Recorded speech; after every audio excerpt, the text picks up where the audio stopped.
सवाल महाराज जी आपसे यही है, क्यों नाराजगी है मोहन भागवत के बयान को लेकर? इसलिए कि उनका बयान गैर जिम्मेदाराना है, क्योंकि हिंदू धर्म का आचार्य मैं हूं जगत गुरु। इसलिए हिंदू धर्म पर अनुशासन मेरा होगा, न कि उनका। जी, वो एक संगठन के प्रमुख हैं, उनको इस प्रकार का बयान नहीं देना चाहिए, क्योंकि हम मंदिर ढूंढ नहीं रहे हैं। जहाँ जहाँ सर्वे के आधार पर मंदिर हमें मिल रहे हैं, उन्हीं की तो हमने बात कही कि वो हमें मिलने चाहिए।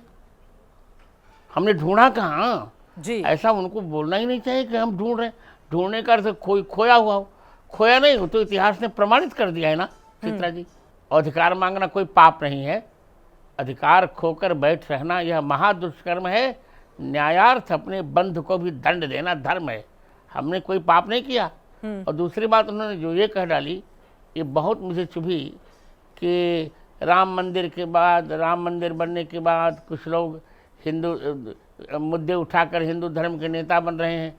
हम नहीं नेता बनना चाहते, न नेता हमें बनना है जी। हम केवल अपने अधिकार के लिए संघर्ष कर रहे हैं और करते रहेंगे। ऐसी शब्दावली का हल्की शब्दावली का प्रयोग मोहन भागवत को नहीं करना चाहिए, और न हम उनसे अपेक्षा करते थे। लेकिन दूसरा पक्ष तो है ना इस बारे में, बहुत सारे ऐसे लोग हैं जो जगह जगह जहां पर मस्जिद है या जहां दरगाह है वहां पर मंदिर होने का दावा। अब संभल को ले लीजिए, वहां पर सर्वे के लिए टीम जाती है, उसके बाद पत्थरबाजी हो जाती है, 4-5 लोगों की जान जाने की खबर सामने आती है। तो इस देश के लिए ये अच्छी बात नहीं हो सकती है ना महाराज जी? नहीं, पर एक बात बताइए, विकास के दो परिभाषा, विकास कई प्रकार का, एक तो सांस्कृतिक विकास होता है, एक सामाजिक विकास, एक आर्थिक विकास। तो हम तो संभल में जब सर्वे किया गया, जब मंदिर हम निकला और बाहर निकले, तभी तो हमने अपनी बात कही कि हमको मिलना चाहिए जी। अब जो असहिष्णु है वो पत्थरबाजी कर रहे हैं। अब हिंदू भी जागृत हो जाएगा तो वो भी कुछ करेगा। ऐसा उनको नहीं करना चाहिए। आप बताइए, हमने कभी उनकी मस्जिदें तोड़ी? उन्होंने हमारे 30,000 मंदिर तोड़े। हमें कुछ क्षमा का पाठ पढ़ाया जाता है, उनके लिए कोई कुछ कहता नहीं। लेकिन आप कह रहे हैं 30,000 मंदिरों को तोड़ा गया, तो क्या 30,000 मस्जिदों में जाकर झांक झांक के देखा जाएगा कि कहां कहां हमारे मंदिर के निशान है और उन जगहों को वापस लेने की लड़ाई लड़ी जाएगी? पूरे 30,000 मंदिरों पर दावा करेंगे आप? आप मेरी बात सुनिए जी। जहां जहां सर्वे होगा, जहां सर्वे से प्रामाणिकता होगी मंदिरों की, वहां हम मांग करेंगे। और दूसरी बात, हम हिंदुओं को उकसा नहीं रहे हैं। आत्मरक्षा करने का सबको अधिकार है। हम नहीं कह रहे हैं कि वो संघर्ष करे, पर आत्मरक्षा तो करनी पड़ेगी। हिंदू को भी आप आत्मरक्षा करनी पड़ेगी। कितना सहन करे? आप जानती हैं कितने अत्याचार हुए हिंदुओं की बहन बेटियों के साथ, उनकी इज्जत के साथ खिलवाड़ किया गया, कितना दमन हुआ। अब तो हिंदू को जागना पड़ेगा, और जागने का अर्थ है आत्मरक्षा करनी पड़ेगी। सरकार तो कुछ कर नहीं रही, हमें आत्मरक्षा का हमको भी तो अधिकार है। आप कह रहे हैं कि सरकार कुछ नहीं कर रही है? वेद ने कहा योष्मान सुनिए, बिल्कुल नहीं कर रहे। जो वेद ने कहा योष्मान धूर्वती तम धूर्वयम वयम धूर्वामः।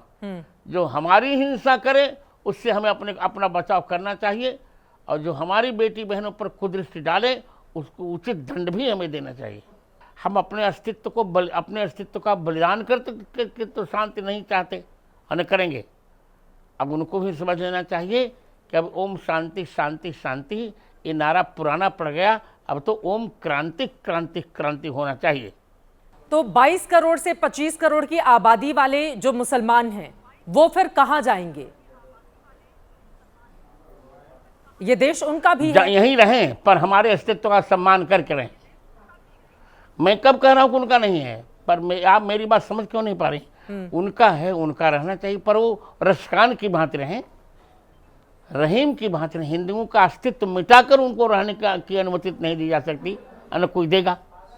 ठीक है, आपने 30,000 हिंदू मंदिरों का जिक्र किया, ये कहते हुए कि उनको तोड़कर मस्जिदें बनाई गई थी। तो कितने मंदिरों पर आप दावा कर रहे हैं? अब यहां से कौन कौन से मंदिर हैं जिस पर आप लोगों की निगाह? उत्तर दे रहा हूं, जहां जहां सर्वे होगा वहां हम दावा करेंगे, और नहीं होगा तो हम नहीं करेंगे दावा। हम तो प्रेम चाहते, उनको भी बड़ा दिल दिखाना चाहिए कि हमारे मंदिरों को सौंप दे वो। लेकिन बहुत ज्यादा हिंदू मुसलमान अगर होगा तो क्या वो देश के लिए खतरनाक नहीं होगा? देश का जो सामाजिक सद्भाव है, क्या उस पर चोट नहीं पहुंचेगी? नहीं, कुछ नहीं होगा। जैसे राम मंदिर हमने लिया, हमने हिंदुओं को कह रखा है कि अपना अधिकार लो पर हिंसा मत करो, किसी का नुकसान मत करो। हमें अधिकार, हमें अपना अधिकार चाहिए, किसी पर अत्याचार की अनुमति हम नहीं दे रहे हैं। और मोहन भागवत जी को भी कह देना चाहिए कि वो लोग भी बड़ा दिल दिखाएं। हाँ, हमें को बड़ा दिल दिखाने के लिए कहा जाता है, पर उपदेश कुशल बहुतेरे, और वो हम पर अनुशासन न करें।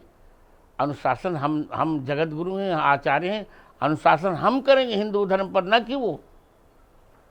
पहले तो ये समझ में आता था कि आरएसएस हिंदुओं के लिए काम करता है, आप लोग हिंदू धर्म के लिए काम करते हैं, समाज सेवा के लिए काम करते हैं, लेकिन अब ऐसा लग रहा है कि धर्म गुरुओं में और आरएसएस में एक विभेद हो गया है, दोनों की लाइन अलग। आपको लग रहा है क्या कि आरएसएस जो पहले था और जो अब है वो बदल रहा है? सॉफ्ट हिंदुत्व को लेकर मोहन भागवत जी आगे बढ़ रहे हैं। अब चूंकि 100 साल भी पूरे होने जा रहे हैं आरएसएस के स्थापना के।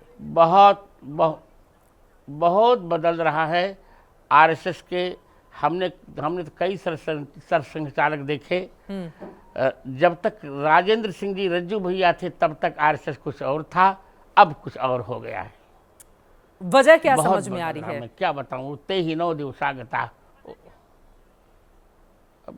तुष्टीकरण, और कोई वजह नहीं समझ में आ रही। युग धर्म है।